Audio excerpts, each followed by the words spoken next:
Welcome students. आज हम करेंगे 10वीं कक्षा का दूसरा अध्याय और इसके अंदर हम आज टॉपिक लेकर चलेंगे अपना पीएच स्केल। बहुत इम्पॉर्टेंट टॉपिक है। पीएच स्केल पर आने से पहले आपको पता होना चाहिए कि तनुकरण क्या है। ये हम अपनी पहली वीडियोज़ में बता चुके हैं। तनुकरण क्या होता है? जब अम्ल या अक्षारक को किस में मिलाया जाता है? जल के अंदर। तो क्या होता है, जो H पॉजिटिव आयन होते हैं या फिर OH नेगेटिव आयन होते हैं वो प्रति इकाई आयतन में क्या हो जाते हैं? कम। और इसी प्रक्रिया का नाम हमने क्या रखा? तनुकरण की प्रक्रिया। और उसके बाद जो आपके पास अम्ल या अक्षारक आते हैं उनको हम नाम क्या देते हैं? तनुकृत अम्ल या फिर अक्षारक।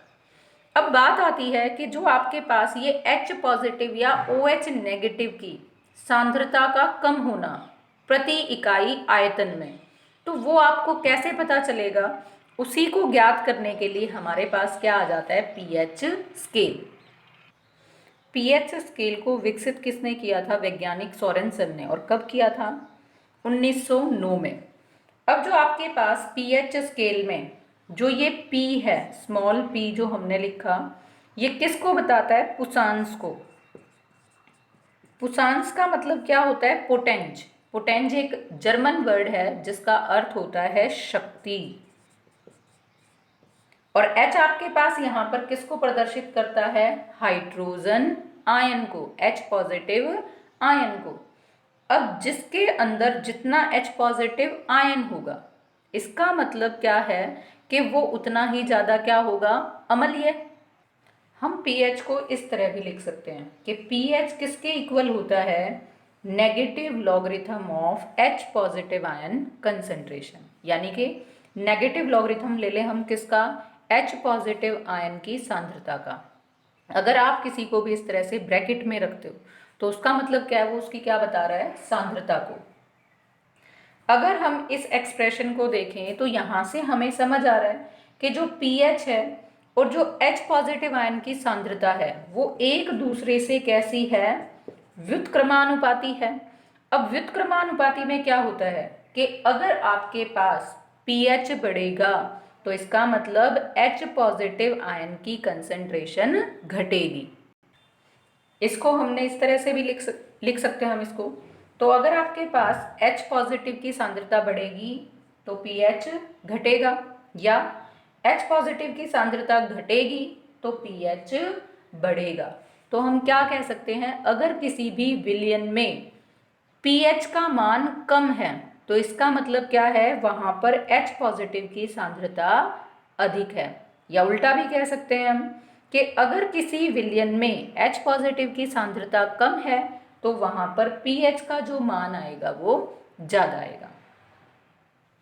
अगर हम pH स्केल को देखते हैं तो वो एक संख्या के रूप में आपको किसी भी विलयन की अम्लता और अक्षारता के बारे में बताता है।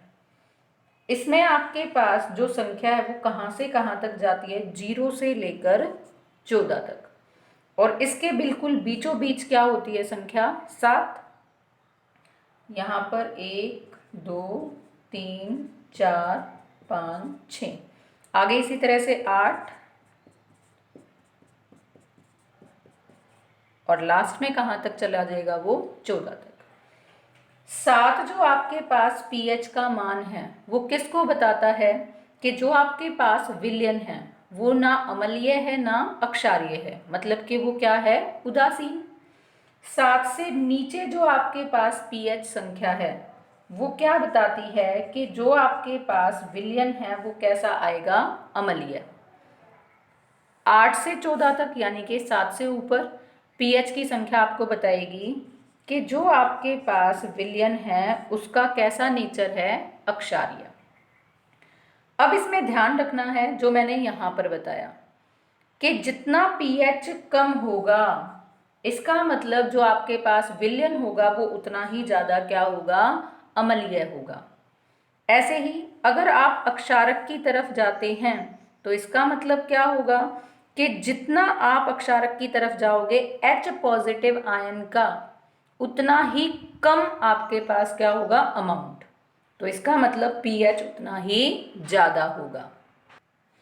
अगर हम अब इस पीएच स्केल को देखते हैं तो मैंने बीचों बीच एक इस तरह से लाइन लगाई जो आपको क्या बता रही है कि यहाँ पर H पॉजिटिव की सांद्रता अधिक है और जैसे जैसे आप इस तरफ जा रहे हो H पॉजिटिव की सांद्रता घटती जा रही है। इसीलिए H पॉजिटिव की सांद्रता घटेगी और pH का मान यहाँ पर क्या हो रहा है, 0 से लेकर 14 तक बढ़ता जा रहा है। अब इसमें आपको एक और ध्यान रखना है, 4, 5 और 6 जिनका pH होगा वो आपके पास कैसे होंगे, जो वीक एसिड्स होते हैं यानी कि दुर्बल अम्ल होंगे। और जिनका पीएच का मान क्या आएगा, 0, 1, 2, 3, वो कैसे आएंगे आपके पास, प्रबल अम्ल। अब उनमें भी जिनका 0 मान होगा वो बहुत ज़्यादा प्रबल होंगे। किसके कंपैरिजन में, जिनका पीएच 1, 2 या 3 है। ऐसे ही आपके पास 8, 9 और 10 जिनका पीएच आएगा वो कैसे होंगे, अक्षारीय तो होंगे लेकिन कैसे अक्षार होंगे, वो दुर्बल। और जिनका पीएच आएगा 11, 12, 13 या फिर 14 तो वो कैसे होंगे, स्ट्रॉन्ग बेसेस यानी कि प्रबल अक्षारक। अब पीएच को मापने के लिए हम किसका प्रयोग करते हैं, एक पीएच पेपर का। उस पीएच पेपर को क्या करते हैं, हम अलग अलग विलयनों के अंदर क्या करते हैं, डुबोकर हल्का सा देखते हैं। अब अगर pH वहाँ पर कैसा है, 0 यानी कि बहुत ज़्यादा क्या है, प्रबल अम्ल, तो उसका रंग कैसा आएगा, गहरा लाल। अगर pH 1 है तो रंग लाल होगा, 2 है तो लाल, लेकिन वो क्या होते चले जाएंगे, थोड़ा थोड़ा से हल्के रंग के। 3 अगर pH की संख्या आएगी तो मतलब नारंगी लाल रंग वहाँ पर pH पेपर पर आ जाएगा। ऐसे करते करते जैसे ही हम pH 7 को लेंगे तो वहाँ पर रंग कैसा आएगा, हरा। यानी कि अगर आप बात करते हो शुद्ध जल की तो शुद्ध जल आपके पास कैसा होता है, उदासीन। उदासीन होगा तो उसकी pH संख्या कैसी आएगी, 7। और वहाँ पर pH पेपर पर रंग कैसा प्रदर्शित करेगा, वो हरा। और अगर pH आएगा 8 तो रंग कैसा, हरा नीला। 9 पर नीला, 10 pH पर गहरा नीला। ऐसे ही अगर हम pH संख्या 11 पर देखेंगे तो पर्पल कलर हो जाएगा, 12 पर गहरा पर्पल डार्क पर्पल कलर आएगा, 13 पर वॉयलेट और 14 पर डार्क वॉयलेट की फॉर्म है। तो इस तरह से ये pH जो स्केल है आपको रंगों के अकॉर्डिंग भी ये बता सकता है कि कौन सा अम्ल कितना ज़्यादा प्रबल है और कितना ज़्यादा दुर्बल। ऐसे ही अक्षारक कितना प्रबल है और कितना दुर्बल। अब यहाँ पर मैंने एक सारणी बनाई जिसमें एक तरफ तो हमने क्या लिए, विलयन, और दूसरी तरफ क्या लिया, उनका पीएच का मान। जैसे लार है, स्लाइवा है, खाना खाने से पहले तो पीएच मान है 7.4 यानी कि ऑलमोस्ट कैसा है ये, उदासीन, न्यूट्रल। और खाना खाने के बाद वो कैसा हो जाता है, अम्लीय, क्योंकि 5.8। नींबू का रस 2.5, सिरके का 4, टमाटर के रस का 4.1। और अगर आपके पास तनु NaOH का विलयन है तो उसका कितना है, 13। लेकिन अगर मैं यहाँ पर तनु ना लेकर कैसा लेती, सांद्र NaOH का विलयन, तो उसके pH का मान कितना आता, 14। ऐसे ही तनु HCl का विलयन लिया तो आपके पास मान है pH का 1। लेकिन अगर यहाँ पर हम कंसंट्रेटेड यानी कि सांद्र HCl लेकर चलते तो उसका मान कितना आता, 0। वही बात कि अगर pH का मान कम है तो इसका मतलब H पॉजिटिव की संख्या ज़्यादा है और वो उतना ही ज़्यादा अम्लीय होगा।